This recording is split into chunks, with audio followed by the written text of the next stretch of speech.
I want to bring in my first guest. You know him well. He is a former chief of staff to Donald Trump and currently a senior advisor of Bondi Partners, Mick Mulvaney. Mick, huge things going on right now in Washington between Donald Trump and Federal Reserve Chair Jerome Powell.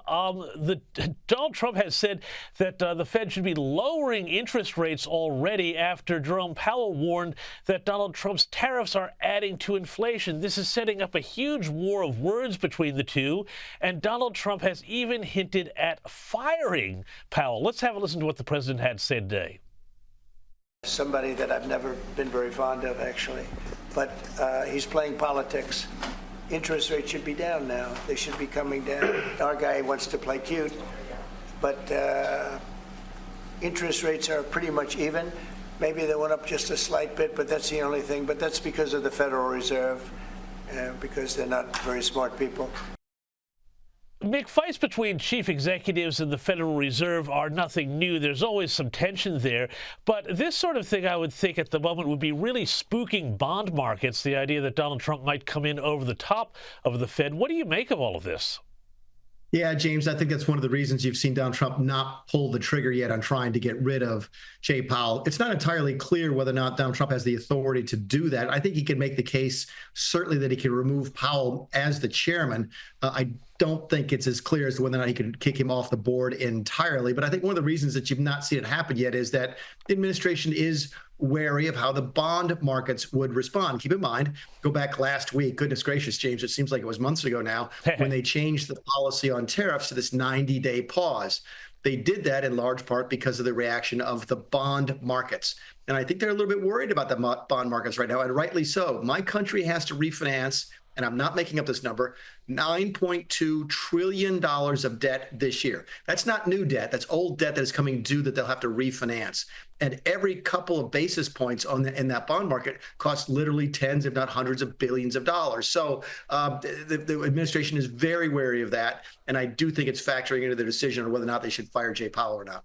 Well, yeah, and I would think that that would be, but also this $9 trillion of debt, my understanding is that an awful lot of that was left for Trump by the Biden administration and by Janet Yellen, who set up the debt in such a way that it was going to be much more focused on short-term bonds that would need to be refinanced rather than, longer-term 10 and 30-year treasuries. Has Donald Trump been left with a debt trap here by his predecessors? You can make the case for sure. Keep in mind a lot of where we borrow money, how long it takes, how long we borrow money for. Is it 30 days or 30 years? Will depend on the cost at any particular time. And every administration wants to spend as little money as they possibly can on interest rates.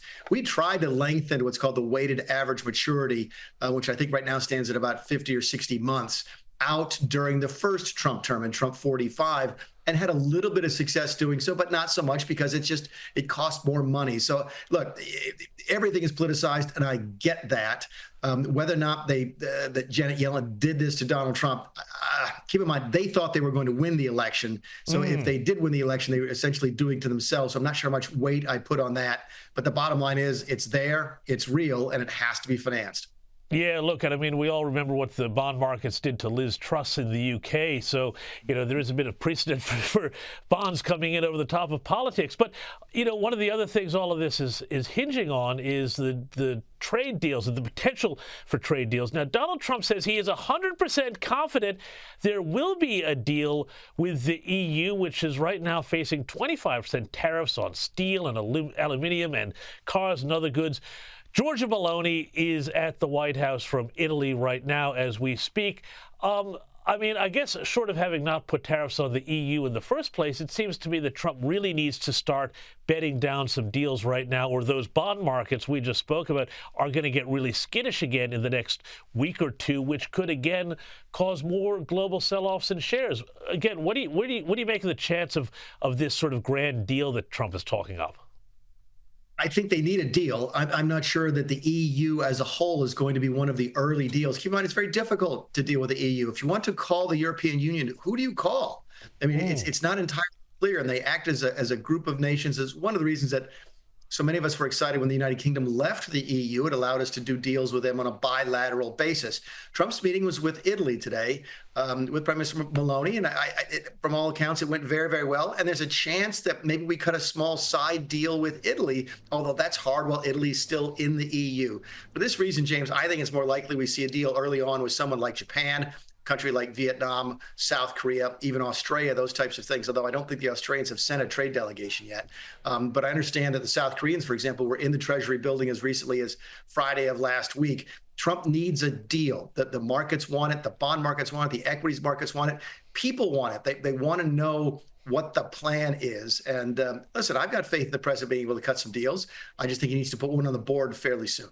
Yeah, exactly. And it's got to all be about getting that focus back onto the main game here, which is China, which we're going to talk about a little later in the program. But I want to move on to another issue here. There's a lot of controversy in the press about an alleged MS-13 gang member who some say was wrongly deported to that notorious prison in El Salvador.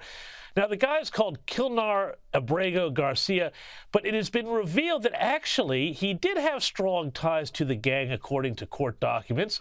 There are allegations that he beat his ex-wife, and there are also reports out of Tennessee that he had been caught in a people smuggling ring by the Tennessee Highway Patrol, but Biden's FBI let him go.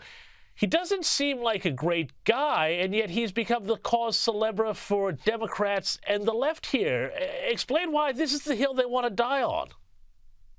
Yeah, in fact, I heard a sick joke the other day that maybe what the Israeli hostages need to do in Gaza is to dress up as MS-13 folks, so that the Democrats will care about bringing them back. It's a tough decision. Look, that the courts have ruled. The Supreme Court ruled. I mean, the Supreme Court ruled. That's it. That's as high as you can get in my country. And they said that the administration had to facilitate the return of this particular individual. I don't know what that means. It leaves a lot of wiggle room, and the White House is taking advantage of it.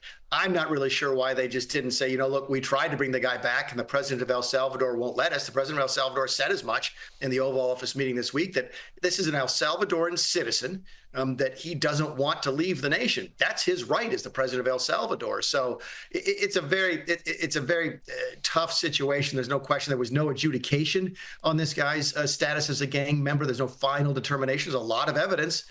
So it's a really very murky situation. I'm not sure how it's going to get worked out. My guess is there'll be some other piece of news in the next day or two to push this one to the back burner as well. Yeah, but I think that point you make, Mick, that this man is not an American citizen and he is not a Maryland father, which is the way they like to portray him in the press. That's a little misleading. Hey, finally, I just want to get a big thought. I'm sorry to interrupt, but it bears repeating. Man is an illegal immigrant.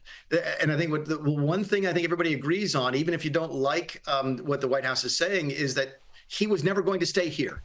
He's not going to stay here. He might not end up in El Salvador, but he was never going to stay in the United States of America. There's no circumstances in this administration where this man is coming back to live in this country. He's here illegally and will be leaving one way or the other. And Mick, finally, before I let you go, I just want to get your quick thoughts on Harvard University. I remember a year and a half ago when Harvard was, saying that they couldn't do anything about anti-Semitism. Well, all of that seems to have come back and bitten them. Their tax-exempt status is now up for grabs. That's going to go to the courts, but I reckon Trump is on a real winner here, picking a fight with Harvard, which has been involved with basically every wrong side of the culture war fights for the last 20 or 30 years, including not defending Jewish students from really vile anti-Semitism and admissions practices, which are downright racist. And that's really what's at the heart of this. Look, in my country, I never thought we'd be here. I've been around government a good bit, but I never thought I'd be in a country where on a good day, it was uncomfortable for a person to go to school because of their faith.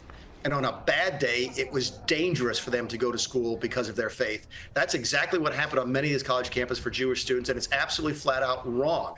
And if Donald Trump's administration wants to try to do everything they can to prevent taxpayer dollars from going to support that kind of behavior, they're going to get a lot of support, and not just from me. I think it's a winning political argument. It's the right policy argument. Harvard is not, and one of my alma maters. So I went to school there. They are not entitled to taxpayer money, and I have to give the administration credit for standing up to them for the first time in a long time. Even Republican administrations were afraid to do that in the past. Mick Mulvaney, well said. Thank you so much for your time, and have a very happy Easter. Thanks, James. To you as well.